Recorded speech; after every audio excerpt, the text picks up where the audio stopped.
देहरादून में आज भारतीय पेट्रोलियम संस्थान में बायोफ्यूल डे मनाया गया। विश्व जैव ईंधन दिवस 10 अगस्त को मनाया जाता है। इस मौके पर आईआईपी देहरादून ने पेटेंट प्रक्रिया के माध्यम से सामान्य तापमान पर बायोडीजल बनाने की योजना शुरू की है।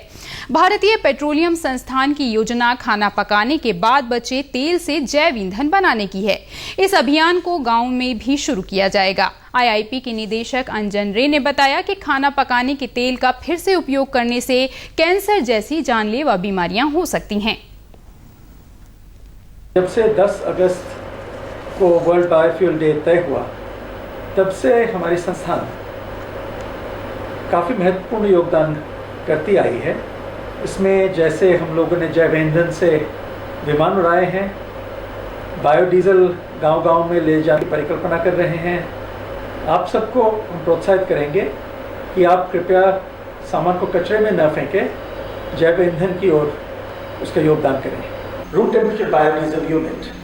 In this, without heating, we can make biodiesel from simple and readily available materials like used cooking oil from our kitchens. To this we add methanol and some proprietary chemicals of CSIR IIP.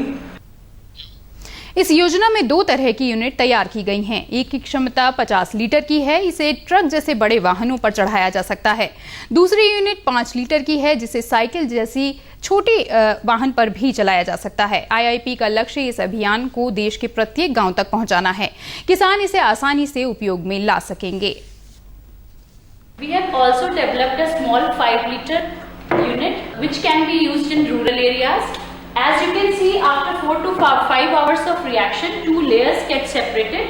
Upper layer is the biodiesel layer and lower layer is glycerol layer. The upper layer can be used directly into the gensets and the other agricultural machineries with up to 20% blending into the diesel.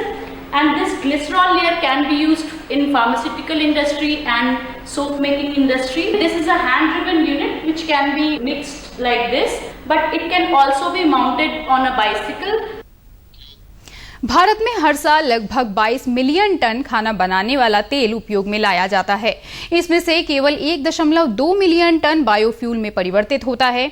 इसे पूरा biofuel में बदलने के बाद ये हमारी ऊर्जा सुरक्षा को बढ़ा सकता है और जलवायु परिवर्तन से लड़ने में हमारी मदद कर सकता है। आईआईपी देहरादून, रायपुर, बुंदेलखंड, एनसीआर और उत्तराखंड में इस प्रक्रिया को लागू करने की तैयारी में है। अभी हमारे पास लगभग 20 से 22 million ton used cooking oil की खपत होती है इंडिया में, और उसमें से हम खाली 2 से 3 मिलियन टन यूसीओ भी कलेक्ट कर पाएँ और उसे बायोडीजल में कन्वर्ट कर पाएँ। We can save lot of. By March 2021 we are going to install this type of unit around 4 to 5 places, which includes CBD Raipur in Chhattisgarh region, Bundelkhand region in UP, and in Dehradun region through our local aggregator, and one for NCR region.